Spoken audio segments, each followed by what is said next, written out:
মুখ্যমন্ত্রী শুভেন্দু দাকে অসংখ্য ধন্যবাদ। ধন্যবাদ ধন্যবাদ মুখ্যমন্ত্রী শুভেন্দু অধিকারীকে ধন্যবাদ। ধন্যবাদ ধন্যবাদ অন্নপূর্ণ সফল হলো, সফল হলো, সফল হলো।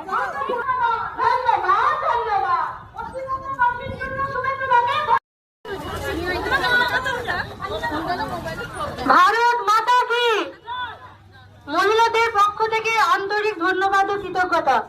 অন্নপূর্ণা যোজনার মতো জনকল্যাণমূলক উদ্যোগের জন্য আমাদের পশ্চিমবঙ্গের সাধারণ মহিলাদের পক্ষ থেকে মাননীয় শুভেন্দু অধিকারী মহাশয়কে জানাই আন্তরিক ধন্যবাদ ও কৃতজ্ঞতা।